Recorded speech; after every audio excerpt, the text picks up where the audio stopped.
Hello everyone welcome back to my mini blog. तो सकाल सकाल एपटे आम पूरा रेडी हो जाइलु पानी तोला सैला एपटे रेडी होकिना खाईकिना रेडी हो जाइलु जावाई बरजात्री।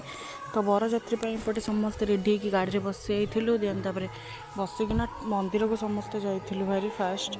तो मंदिर को जीवार कौन मंदिर में बाहर होता तापर आमर ये आसिक पहुँची गलु प्रोसेसन आरंभ हो जाता आम पहुँचला बेलू देन देखो आमर केते सारा सब माने बरजात्री सब आमरी खंजार। तो ये आमर बहुत जोरसोर डांस होता एमती कि वर्षा भी होती तो वर्षा भी आम एमती डांस करूँ कहीं डांस गोटे तो जानते निशा। तर समस्ते पूरा भाई भौणी सब जेतिक छुआ सबू आम भाई भौणी तो नाचिकी पूरा धुआं उड़े देचु।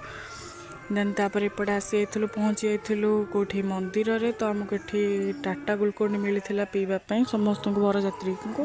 देन तापर एपटे खोड़ी को सहित समस्ते फोटो उठाउले आम भी फोटो उठे देखे एपटे देखिलु टिके नाकु बाहागर। तो बाहागर टिके नाकु देखिकिना आम जाइलु खाइबा फास्ट। तो एपटे खाइबा आसला बेलू मु फास्ट किसी भी वीडियो करनी कहीं एत भिड़ में तापर फोन भी मम्मी रखीते। देन तापर एपटे आइसक्रीम टी खाई जो तार ही ब्लॉग किसी करी। तो एपटे देखो बर गाड़ी भी ये पूरा सजा हो जाए जो रेडी पूरा। तो मु देखी नी से तो से मंदिर देखी देती एपटे आम खाई पी देकी आम पलि आसलु घर को। तो एति आज मिनी ब्लॉग।